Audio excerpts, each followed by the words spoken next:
Selamat malam teman-teman ya, dimanapun Anda berada ya. Hari ini channel Dunia Statistika sudah mencapai 18.000 subscriber ya. Saya ucapkan terima kasih kepada teman-teman yang sudah mendukung channel Dunia Statistika ya, yang telah like, komen, subscribe ya channel Dunia Statistika sehingga bisa mencapai 18.000 subscriber ya. Saya sangat bersyukur sekali ya. Oke teman-teman ya, jika teman-teman melihat iklan di video ini ya, tolong jangan di skip ya, biar jadi tambahan pemasukan bagi saya. Nah, di video kali ini saya akan membahas ya teman-teman ya, apa maksud dari berbeda nyata dan tidak berbeda nyata. Karena ada yang menanyakan, Pak, apa artinya berbeda nyata dengan berpengaruh gitu ya, apa itu maknanya. Nah, di sini masih bingung. Kemudian ada lagi yang bertanya, Pak, apa bedanya kalau berbeda nyata dengan tidak berbeda nyata? Nah, ini memang ya, mungkin ya dosennya teman-teman tidak membahas ke arah sini, karena kalau kita belajar rancangan percobaan, itu pasti kita fokus kepada cara menghitungnya gitu ya. Tapi, kalaupun kita bisa menghitungnya, kemudian kita tidak tahu maknanya itu sendiri kan, jadi ada yang kurang begitu. Nah, di video kali ini saya tidak membahas cara menghitungnya, karena teman-teman bisa lihat sendiri di video-video saya yang lain itu sudah banyak ya tutorial cara menghitungnya. Nah, di sini lebih ke makna dari hasil perhitungan. Oke teman-teman, kita langsung saja ke laptop seperti apa ya. Nah teman-teman, di sini saya punya data ya. Nah, judulnya itu adalah pengaruh suhu pengeringan terhadap kadar air bahan. Nah, di sini ada penelitian menggunakan P0 sampai P4. Nah, di sini suhu yang digunakan itu P0 itu 30 derajat, P1 35 derajat, P2 40 derajat, P3 45 derajat, dan P4 50 derajat. Nah, dari suhu ini kemudian diukur kadar air bahan ya yang diteliti, dan ini hasilnya. Kemudian setelah dianalisis pakai ANOVA gitu ya, dianalisis pakai ANOVA, didapatkanlah kesimpulannya bahwasanya perlakuan ini berbeda sangat nyata. Nah, apa sih maknanya berbeda sangat nyata atau berbeda nyata? Oke teman-teman ya, berbeda sangat nyata artinya pengaruhnya itu sangat nyata ya, dia F hitungnya lebih besar daripada F tabel 1%. Sedangkan berbeda nyata ya pengaruhnya nyata, artinya memang lebih kuat atau lebih tinggi saat dia berbeda sangat nyata. Akan tetapi mau berbeda nyata ataupun mau berbeda sangat nyata, itu lebih kurang maknanya sama, artinya perlakuan tersebut memberikan pengaruh. Nah, apa hubungannya antara pengaruh dengan berbeda nyata? Oke teman-teman, sini di penelitian ini yang kita teliti adalah suhu gitu ya. Nah, suhu, faktor yang kita teliti adalah suhu. Kemudian respon yang kita amati adalah kadar air. Kalau dia berbeda nyata, artinya kadar air yang dihasilkan dari tiap perlakuan ini berbeda gitu ya. Oke, saya ulangi, artinya berbeda nyata adalah kadar air yang dihasilkan dari setiap perlakuan di sini dia berbeda ya. Itu makna dari berbeda nyata. Kemudian apa hubungannya berbeda nyata dengan berpengaruh? Artinya berpengaruh ya. Berpengaruh itu artinya akan menyebabkan hasil atau respon yang diukur itu berbeda. Jadi kalau berbeda nyata, artinya perlakuan tersebut memberikan pengaruh terhadap faktor yang diukur, terhadap respon yang diukur. Nah, seperti di sini, perlakuan berbeda nyata, artinya perlakuan itu memberikan pengaruh atau berpengaruh terhadap respon sehingga menghasilkan nilai yang berbeda-beda. Nah, itu teman-teman ya yang selama ini kita kurang paham ya di sini. Nah, kemudian apa makna dari uji lanjut gitu ya. Nah, jadi teman-teman begini ya.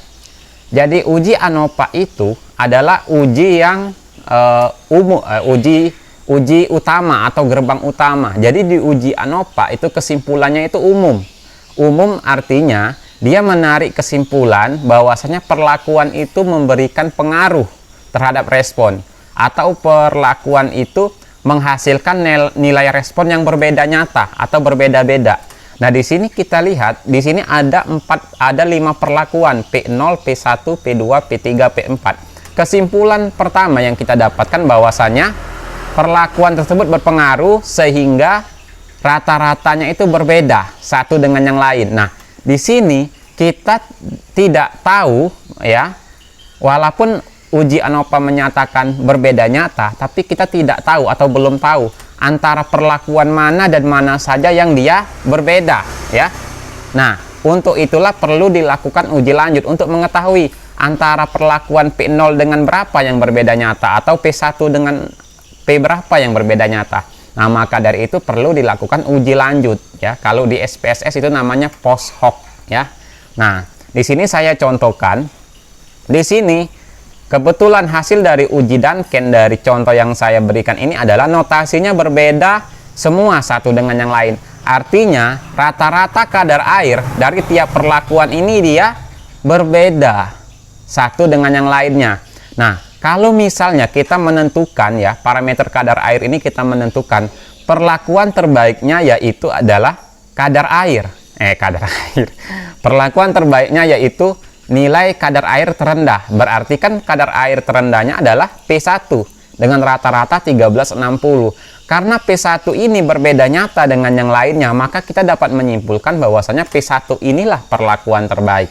Nah, bagaimana kasus ya kalau tidak berbeda nyata? Nah, jadi saya rubah sedikit ya notasinya. Misalnya begini. Ini A, kemudian ini AB gitu ya. Ini A gitu ya. Oke. Ini B, ini C, ini D. Nah, saya rubah begini. Ya, teman-teman ya. Saya rubah begini. Nah, di sini kita tahu bahwasanya P1 dengan P2 ini tidak berbeda nyata. Artinya, kadar air P1 dan P2 itu tidak berbeda atau sama. Artinya, perlakuan P1 dan perlakuan P2 itu menghasilkan kadar air yang sama atau memberikan respon yang sama. Misalnya kita menentukan ya, kadar air yang terbaik adalah kadar air terendah, P1. Nah, akan tetapi kita tidak bisa langsung menyatakan P1 itu terbaik. Terbaik itu karena patokan pertama adalah nilai terendah. Karena kenapa kita tidak bisa menyatakan P1 itu terbaik? Karena P1 dengan P2 ini tidak berbeda nyata. Artinya, perlakuan terbaik bisa kita pilih antara P1 dan P2. Nah, bagaimana cara menentukan? Cara menentukannya adalah kembali ke peneliti yang tahu gitu ya. Misalnya gini, kita menggunakan suhu tadi. P1 35 derajat ya. 35 derajat. Kemudian P2 di sini 40 derajat. Nah, ya. Jadi, yang mana yang terbaik? Jadi, kalau kita lihat dari suhunya ya, antara P1 dan P2 tidak berbeda nyata, tapi mana yang terbaik? Kalau saya memilihnya adalah yang P2. Yang P2. Tetap P1 ya, tetap P1. Sorry, tetap P1. Mengapa kemudian saya memilih P1 sebagai perlakuan terbaik? Karena kita lihat suhunya ya. Suhu, semakin tinggi suhu yang digunakan, maka ya semakin banyak daya oven yang akan kita gunakan gitu ya. Yang kita gunakan, artinya biaya saat kita menggunakan suhu 40 derajat ini akan lebih tinggi. Nah ya teman-teman ya. Nah, beda ceritanya misalnya ya. Misalnya kita balik misalnya ya. Yang 35 derajat itu P2, yang 40 P1. Ya. Yang 40 P1, sorry.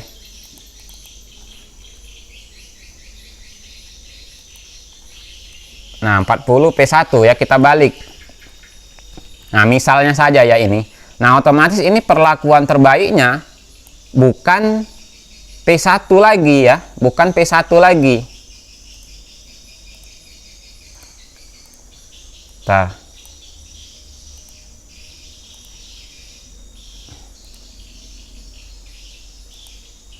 Oke ya. Nah, jadi di sini bukan P1 lagi perlakuan terbaiknya. Karena kenapa?